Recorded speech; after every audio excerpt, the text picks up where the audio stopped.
Dear students, अब हमने विमी समीकरणों की विमी पर एनालिसिस का एक 3 अनुप्रयोग पढ़ चुके हैं। विमी विश्लेषण के 3 अनुप्रयोग पढ़ चुके थे। चौथा अनुप्रयोग हमारा बचा था और चौथा अनुप्रयोग है विमी संतुलन द्वारा विभिन्न भौतिक राशियों के मध्य संबंध स्थापित करना। तो विमी संतुलन का या विमी एकता का सिद्धांत है जो 2 अनुप्रयोगों में काम करता है।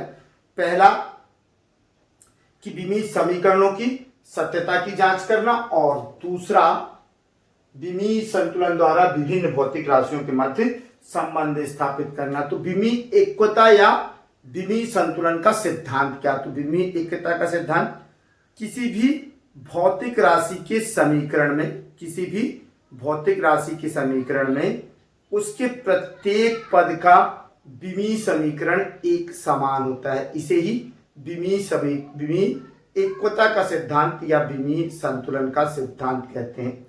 किसी भी भौतिक राशि के लिए लिखे गए समीकरण के प्रत्येक पद में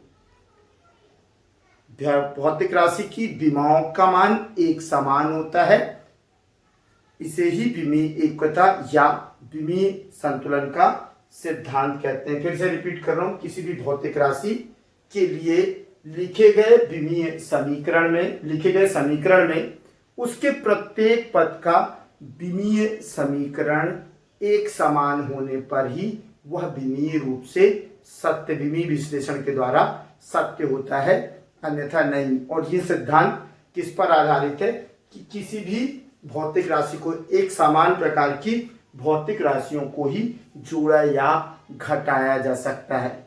क्योंकि एक समान प्रकार की भौतिक राशियों को ही जोड़ा या घटाया जा सकता है, इस कारण से किसी भी भौतिक राशि के लिए लिखा गया समीकरण के प्रत्येक पद में विमीय समीकरण या विमाएं एक समान होती हैं। जैसे हम s equal to ut plus half at square को हमने सत्यता की थी कि डिस्टेंस है, चूंकि s किसके लिए लिखा गया है? दूरी के लिए सूत्र लिखा गया है। जब दूरी के लिए सूत्र लिखा गया है तो u वेग है, t समय है, तो ut का भी विमा क्या होना चाहिए? दूरी होना चाहिए।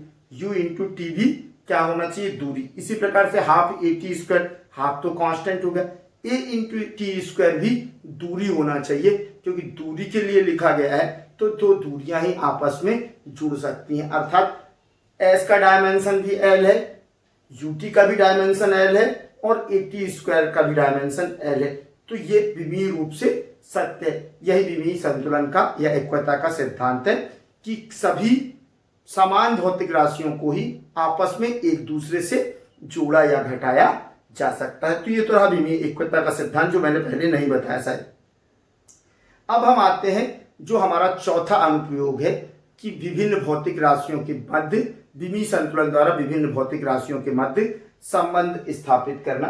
तो विमीय विश्लेषण में विभिन्न भौतिक राशियों के मध्य संबंध तो स्थापित कर सकते हैं, लेकिन इसकी कुछ सीमाएं भी हैं कि इसमें सिर्फ 3 राशि यदि है, 3 भौतिक राशि यदि निर्भर है तो संबंध स्थापित किया जा सकता है।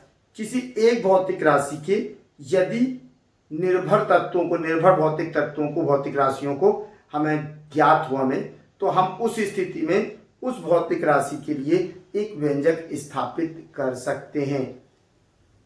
किसी भौतिक राशि की निर्भरता अन्य भौतिक राशियों पर ज्ञात होने पर हम विमीय विश्लेषण में विमीय संतुलन के सिद्धांत के द्वारा उनके मध्य संबंध स्थापित कर सकते हैं। यही कहलाता है विमीय संतुलन द्वारा विभिन्न भौतिक राशियों के मध्य संबंध स्थापित करना। यदि किसी भौतिक राशि की अन्य भौतिक राशियों से निर्भरता ज्ञात हो तो हम विमीय संतुलन के सिद्धांत से उनके मध्य संबंध स्थापित कर सकते हैं। लेकिन ये पूर्ण नहीं होता, क्योंकि इसमें नियतांक जो लिया जाता है वो विमाहीन नियतांक लिया जाता है। जो समानुपाती नियतांक होता है उसे हर समय ही विमाहीन लेना होता है। और ऐसे जितने भी विमीय, जिनकी जो विमाहीन नहीं है, विमीय माने आपके अचर हैं, उनके लिए हम इस सिद्धांत, इस विधि की सहायता से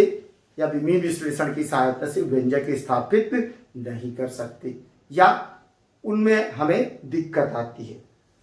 ठीक है, तो अब कैसे करते हैं, माने जैसे अब बल है, तो बल हमें मालूम है कि बल द्रव्यमान और त्वरण पर निर्भर करता है। तो बल के लिए द्रव्यमान और त्वरण के बीच क्या संबंध, जैसे बल द्रव्यमान और त्वरण पर आधारित है, तो बल F और द्रव्यमान M और त्वरण के बीच क्या संबंध होंगे, इसको हम विमीय विश्लेषण से स्थापित कर सकते हैं। हमने कहा कि बल समानुपाती है द्रव्यमान गुणित त्वरण की, तो अब द्रव्यमान की घात हम ले लें m की घात a और त्वरण m की घात a स्मॉल है, त्वरण को f से व्यक्त करें, f की घात ले लें b, तो capital F proportional to m की पावर a और f की पावर b, या फिर हम इसको लिख सकते हैं f is equal to k into m की पावर a और a की पावर b।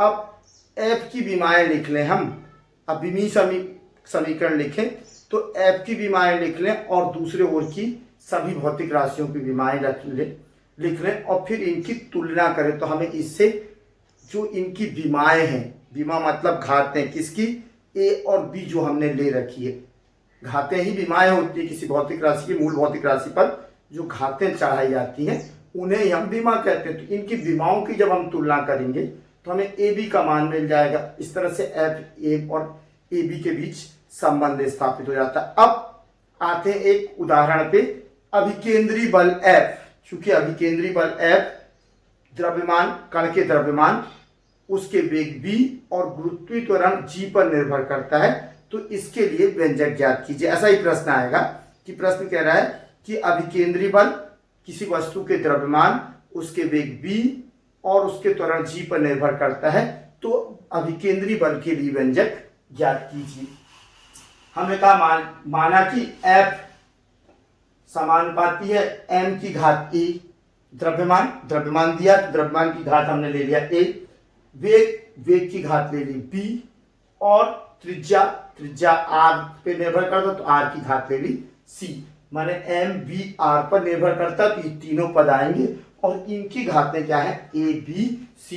अब ये समानुपाती, इसको बराबर कर लिया कि f is equal to k m की पावर a b की पावर b r की पावर c, जहां k एक विमाहीन नियतांक है। k क्या है, समानुपातिक नियतांक एक विमाहीन नियतांक है, तो इसकी कोई विमा नहीं होगी, 1 हो गई। तब सभी पदों की विमाएं, अब दोनों तरफ के जो समीकरण है उसकी विमा, तो f की विमाएं होती है, f का विमीय सूत्र होता है, बल का विमीय सूत्र mLT-2 is equal to 1 into m, मतलब द्रव्यमान है और द्रव्यमान की विमा होती कैपिटल M से व्यक्त करते हैं m की पावर a, v वेग है, वेग की विमीय सूत्र होता है LT-1, वेग का विमीय सूत्र दूरी बटे समय होता है, तो LT-1, इस पे घात है कितने की, b की, और r क्या है, दूरी की विमा क्या होगी l, तो l की घात c। अब दोनों तरफ इनको हल करते हैं, तो हल करने पर हम देखते हैं क्या मिलता है हमें, mLT-2, तो m की पावर a, m का एक ही पद है, अब l की पावर यदि हम अंदर गुणा कर देंगे तो l की पावर b हो गई, यहाँ l की पावर c, तो l की पावर b इंटू l की पावर c, आधार समान है, घातें जुड़ जाएंगी, तो क्या हो गया l की पावर b प्लस c, और तीसरा पद है t की पावर -1, इसमें b का गुणा कर दिए, क्या हो गया t की पावर -b। अब हमने विमीय संतुलन का सिद्धांत कहता है कि एक ही समीकरण के विमीय सूत्र एक समान होंगे, या किसी भी भौतिक राशि के समीकरण में सभी पदों के विमीय सूत्र एक समान होंगे, तभी वो समीकरण, भौतिक राशि का समीकरण सत्य हो सकता है, अन्यथा वो समीकरण असत्य होगा। इसका मतलब है कि जो समान राशि है, m का यहाँ पर a है और यहाँ 1 है, तो a की मान कितना होना चाहिए 1, दोनों पक्षों में समान विमीय राशियों की विमाओं का ये विमाएं हैं, एक दो घातें जो है विमा है कि विमाओं से तुलना करने पर, यहाँ m की घात a और यहाँ 1 है, तो a को कितना होना चाहिए 1, यहाँ l की घात b प्लस c है और यहाँ कितनी है 1, तो l की पावर b प्लस c कितना होना चाहिए 1, और यहाँ t की पावर -2 है और यहाँ क्या है t की पावर -b, तो t की घात -b है और यहाँ कितनी है -2 तो -b equal to -2, a is equal to 1, -b equal to -2, ये माइनस माइनस प्लस हो गया तो b बराबर 2 मिल गया, a बराबर 1 मिल गया, और b प्लस c में रख दे मान किसका, b का, तो b का मान आया है 2, b बराबर 2 तो 2 प्लस c इक्वल टू 1, इसलिए c इज इक्वल टू -1। अब हमें ए बी सी सबका मान मिल गया, हम रख देते हैं समीकरण एक में। समीकरण एक हमारा ये है k m की घात a कितना आया 1, m की घात a, b की घात b का मान आया 2 तो b की स्क्वायर हो गया, और c की घात r की घात आई c का मान आया -1, तो k m b square r की power -1 is equal to k into m v square upon r। ये जो विमाहीन नियतांक है इसके बारे में, k के बारे में विमीय विश्लेषण कुछ भी नहीं बताता, कोई जानकारी नहीं देता, और यदि यही इसकी क्या है, कमी है, यही इसकी विमीय विश्लेषण की कमी है। एक कमी है कि ये, अब हम देखते हैं दूसरा उदाहरण कि एक सरल लोलक के आवर्तकाल t के लिए विमीय विधि द्वारा समीकरण स्थापित कीजिए, जबकि सरल लोलक का आवर्तकाल लोलक के द्रव्यमान m, डोरी की लंबाई l एवं गुरुत्वीय त्वरण t पर निर्भर करता है। एक बॉब होता है, एक लोलक होता है गोला छोटा सा, जिसमें कि हुक लगे होते हैं, छोटे बड़े कई शेप में आते हैं, हुक लगा होता है, उस हुक को हम एक डोरी से बांधते हैं, और किसी खीले पे अपन ने उसको बांध दिया, तो लगभग 1 मीटर 2 मीटर 1.5 मीटर जितनी मीटर लंबी डोरी ली, तो डोरी की लंबाई, और उसको यदि हम हिला के छोड़ दें तो वो अपनी मध्य की स्थिति के दोनों ओर दोलन करने लगता, समान विस्थापित होने लगता है। तो इस दोलन में, एक दोलन में कुल कितना समय लिया गया, इस तरह जो बना है लोलक, लोलक में क्या द्रव्यमान है, लोलक की लंबाई है और गुरुत्वीय त्वरण है। तो इस तरह जो लोलक बना है, माने लोलक का दोलन काल है, तो एक दोलन करने में माने अपनी मध्य स्थिति से बाईं ओर जाए, फिर बाईं ओर से मध्य स्थिति में आए, फिर दाईं ओर जाए, और दाईं ओर से वापस मध्य स्थिति तक आए, तब क्या कहलाएगा, एक दोलन। और इस एक दोलन में लिए गए समय को लोलक का आवर्तकाल कहते हैं। और ये लोलक का आवर्तकाल, जो बॉब का द्रव्यमान अर्थात लोलक के द्रव्यमान, डोरी की लंबाई l, और किस पर निर्भर करता है, गुरुत्वीय त्वरण g पर निर्भर करता है, कुछ नहीं है। कौन, आवर्तकाल t। अब हमने कहा माना कि लोलक का आवर्तकाल t समानुपाती m की घात a, l की घात b और g की घात c, और इसको बराबर में लिख लिया, तो t is equal to k m की घात a, l की घात b और g की घात c, जहां k एक विमाहीन नियतांक है। अब क्या है, इसको विमीय पदों में लिख लें, विमीय समीकरण बना लें। विमीय समीकरण चूंकि किसका है, ये समय का, t समय को व्यक्त करता है, तो t समय का विमीय समीकरण हो गया t कैपिटल T, k विमाहीन नियतांक है, तो नेता विमाहीन नियतांक माने इसका कोई विमा नहीं है, तो 1 लिख दिया इसको, 1 इंटू m द्रव्यमान का है, तो द्रव्यमान m की घात a, l लंबाई का है, तो l की विमा कैपिटल L की घात b, और इसकी घात g की घात c है, g क्या है, त्वरण, और त्वरण का विमीय सूत्र होता है l इंटू टी की घात -2, तो LT-2 की घात कितनी है, c। अब इसको हल कर लेते हैं, यहाँ t अकेले है और दाएं पक्ष में ml भी है, तो हमने इसका पूरा विमीय समीकरण लिखा, m की घात 0, l की घात 0, t की घात 1 इज इक्वल टू m की घात a, l की घात b, और यहां से मिला l की घात c, दोनों में गुणा है इसलिए l की घात, आधार समान है, घातें जुड़ गई, l की घात हो गई b प्लस c, और t की घात है -2c। अब भौतिक राशि द्रव्यमान को द्रव्यमान की घात के बराबर होना चाहिए, विमा के बराबर होना चाहिए, घातों को ही विमा कहते हैं, तो a को 0 के बराबर होना चाहिए। l की विमा b प्लस c है, दाएं पक्ष में 0 है, तो b प्लस c को l की विमा 0 होनी चाहिए, और t की विमा -2c है, इसे 1 के बराबर होना चाहिए। तो भौतिक राशि की विमाओं अर्थात घातों की तुलना कर लेते हैं, हमें मिला a is equal to 0, b plus c equal to 0 और -2c equal to 1। b plus c को हल किया तो b इक्वल टू -c हो गया, -2c को हल किया इक्वल टू 1 पर किया तो c इक्वल टू -1/2। अब यहाँ मान रख देते तो माइनस माइनस हो गया प्लस, तो b बराबर आ गया 1/2। अब हमें ए बी सी की वैल्यू मिल गई है, हम ले जाके समीकरण 1 में स्थापित कर देते हैं। समीकरण 1 में मान रखने पर t इज इक्वल टू के n की घात 0, l की घात 1/2 और g की घात -1/2।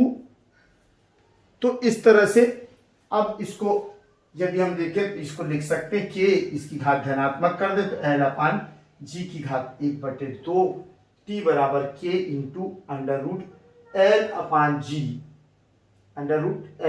जी। अब यहाँ के इक्वल टू 2 होता है, लेकिन विमीय विश्लेषण के बारे में हमें कोई जानकारी प्रदान नहीं करता। नेक्स्ट एग्जांपल देख लो, किसी गैस में ध्वनि की चाल v गैस के दाब p और घनत्व d पर निर्भर करती हो, तो विमीय संतुलन द्वारा ध्वनि की चाल ज्ञात कीजिए। ध्वनि की चाल के लिए व्यंजक ज्ञात कीजिए। अब चूंकि क्या कह रहा है कि ध्वनि की चाल v जो कि वेग है वो किस पर निर्भर करती है, गैस के अंदर किस पर निर्भर करती है, गैस के दाब और गैस के घनत्व पर। और गैस का दाब दिया है p और घनत्व दिया है d, तो माना कि वायु में गैस में ध्वनि की चाल v समानुपाती p की पावर a और d की पावर b। p की विमा a मान ली और d की विमा b मान ली, तब v इज इक्वल टू के p की घात a d की घात b, जहाँ k एक विमाहीन नियतांक है। अब इसको अपन विमीय पदों में लिख लेते हैं। दाएं और बाएं पक्ष को, दोनों पक्षों को, भौतिक राशियों को विमाएं लिखने पर या विमीय पदों में लिखने पर चाल की विमा क्या हो गई, एल टी माइनस 1 माने वेग क्या होता है एल टी माइनस 1 विमीय सूत्र इज इक्वल टू के विमाहीन राशि 1। दाब का जो विमीय सूत्र है एम एल की घात -1 टी की घात -2 और पूरे पे घात कितनी ए, जबकि घनत्व का कितना है एम एल की घात -3 पूरे पे घात कितने की बी की। इस तरह से हमें क्या मिला, एम एल की घात -1 टी की घात -2 पे घात ए, एम एल की घात -3 और इस पर घात कितने की बी की। तो अब इसको चूंकि ये एम एल टी तीनों में है, इसको भी एम के पदों में लिख लेते हैं। तो विमीय समीकरण हो गया एम की घात 0 एल की घात 1 टी की घात -1 और यहाँ एम की घात ए है, जब हम पूरे पे घात पूरे पदों पे चढ़ेगी तो एम की घात ए और यहाँ एम की घात बी, तो ये क्या हो गया एम की घात ए प्लस बी। एल की घात -1 है, ए से गुणा किया तो माइनस ए हो गया, एल की घात -3 है, बी से गुणा किया तो क्या हो गया एल की घात -3b, माइनस ए -3b, एल की घात -3b और टी यहाँ पर आया, टी की घात -2 थी, इसमें ए का गुणा किया तो टी की घात -2a। अब विमीय संतुलन का सिद्धांत कहता है कि दाएं पक्ष और बाएं पक्ष दोनों में समान भौतिक राशियों की विमाएं समान होना चाहिए। यहाँ m की विमा अर्थात घात a प्लस बी है, जबकि यहाँ 0 है, तो a प्लस बी और 0 इक्वल होना चाहिए, तो a plus b equal to 0। इसी तरह से l की विमा -a -3b है, यहाँ 1 है, तो इसको -a -3b इक्वल टू 1 होना चाहिए। t की विमा -2a है, जबकि यहाँ -1 है, तो -2a इक्वल टू -1, तो a बराबर मिल गया 1/2। अब a plus b equal to 0 है, इसको अपन हल करेंगे तो b इक्वल टू -a हो जाएगा, तो b is equal to -1/2। a और b के मान मिल गए, अपन यहाँ मान रख देते हैं समीकरण 1 में। b इज इक्वल टू के p की घात 1/2 d की घात -1/2 और k into under root p upon d. ये तुम्हारा चौथा विमीय संतुलन द्वारा विभिन्न भौतिक राशियों के मध्य संबंध स्थापित करना। 3 मैंने बता दिए, 2-4 आप लोग अपने मन से कर लेना, बुक्स में काफी दिए हुए हैं उदाहरण भी और एक्सरसाइज में भी। तो ये तुम्हारा विमीय विश्लेषण का चैप्टर अंत हुआ। अब एक प्रश्न बनता है विमीय विश्लेषण की सीमाएं। हम अच्छी तरह से जानते हैं कि विमीय विश्लेषण के अनुप्रयोग इतने अच्छे हैं कि हम विमीय सूत्र की सहायता से किसी भी भौतिक राशि की इकाई बता सकते हैं। विमीय विश्लेषण के आधार पर हम किसी भी भौतिक राशि का यदि विमीय सूत्र दिया हुआ है तो इकाई बता सकते हैं। हम एक भौतिक राशि को दूसरी भौतिक राशि में, दूसरे एक सिस्टम से एक भौतिक राशि को एक इकाई से दूसरी इकाई पद्धति में बदल सकते हैं। तीसरा, तुलना कर सकते हैं हम विमीय समीकरणों के, विमीय विश्लेषण की सहायता से हम भौतिक राशियों के समीकरणों की सत्यता की जांच कर सकते हैं। और चौथा, विमीय विश्लेषण की सहायता से हम विभिन्न भौतिक राशियों के मध्य संबंध स्थापित कर सकते हैं। लेकिन इन सब के बावजूद इनकी एक सीमा है जहां पर ये काम नहीं करते। जैसे विमीय विश्लेषण के आधार पर हम संबंध तो स्थापित कर सकते हैं, विमीय विश्लेषण के आधार पर हम भौतिक राशियों के मध्य संबंध स्थापित कर सकते हैं, लेकिन समानुपातिक विमाहीन नियतांक के बारे में यह कोई जानकारी नहीं देता। जैसे यहाँ पर t इक्वल टू के अंडर रूट एल अपान जी आया है, तो k का मान होता है 2 पाई, तो t बराबर 2 पाई अंडर रूट एल अपान जी है। तो k की वैल्यू क्या होगी, यह किसी विमाहीन राशि के लिए ये कोई जानकारी नहीं देता। दूसरा, वो विमीय सूत्र, वो सूत्र उन भौतिक राशियों के लिए सूत्र जिनके सूत्र में विमा युक्त अचर राशि का प्रयोग हुआ है, उन्हें हम इसके द्वारा स्थापित नहीं कर सकते। ऐसे किसी भी व्यंजक को हम विमीय विश्लेषण से स्थापित नहीं कर सकते जिसमें विमा युक्त अचर का प्रयोग होता हो या विमा युक्त अचर पद आते हो। जैसे F is equal to Newton का गुरुत्वाकर्षण नियम का है, F equal to G(m1 × m2 upon r²। इसे हम विमीय विश्लेषण के द्वारा स्थापित नहीं कर सकते। क्यों नहीं कर सकते? क्योंकि इसमें विमा युक्त नियतांक आता है। क्या आता है? G एक विमा युक्त नियतांक है, इसलिए इसको हम इससे स्थापित नहीं कर सकते। तो दो तो विमीय किस पे हो गए, दो सीमाएं हो गई आपकी, मात्र विमीय नियतांक, विमाहीन नियतांक और विमीय नियतांक पे। तीसरा है व्यंजक की स्थापना से। इसमें केवल उन्हीं व्यंजक को, उन्हीं भौतिक राशियों के व्यंजक को स्थापित किया जा सकता है जो अधिकतम 3 भौतिक राशियों पर निर्भर करते हो। विमीय विश्लेषण के आधार पर केवल 3 भौतिक राशियों पर आधारित, केवल 3 भौतिक राशियों पर आधारित व्यंजक ही स्थापित किए जा सकते हैं, क्योंकि विमीय विश्लेषण 3 से अधिक भौतिक राशि होने पर कार्य नहीं करता। तो एक माने ऐसे किसी भी व्यंजक को विमीय विश्लेषण की सहायता से स्थापित नहीं किया जा सकता जिसमें 3 भौतिक राशियों से अधिक भौतिक राशियों का पर निर्भरता हो। चौथा, विमीय विश्लेषण की विधि से हम उन्हीं व्यंजकों को स्थापित कर सकते हैं जो द्रव्यमान, लंबाई और समय पर अपनी निर्भरता रखते हो, या उनमें आने वाले पद सभी भौतिक राशियां इन 3 राशियों से संबद्ध हो, सिर्फ उन्हीं को कर सकते हैं। पांचवा, भौतिक माने विमीय विश्लेषण के आधार पर हम सिर्फ उन्हीं भौतिक राशियों के व्यंजक ज्ञात कर सकते हैं जिसमें केवल एक पद हो।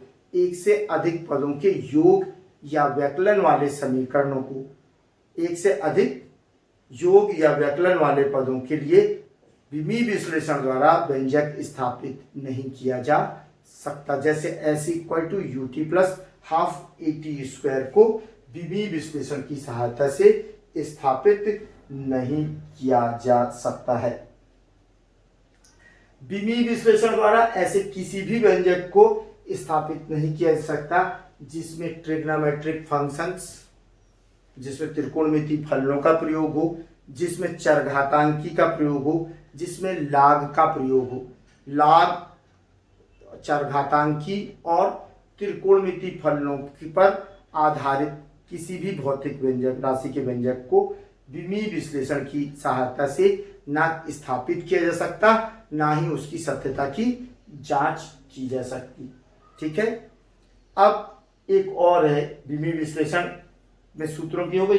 विमीय विश्लेषण की सहायता से उन व्यंजकों को भी स्थापित नहीं किया जा सकता जिसमें एक ही विमीय राशि अलग अलग घटकों में प्रयोग की गई हो। जैसे यंग प्रत्यास्थता गुणांक में, यंग प्रत्यास्थता गुणांक gamma equal to mgl pi r square l होता है।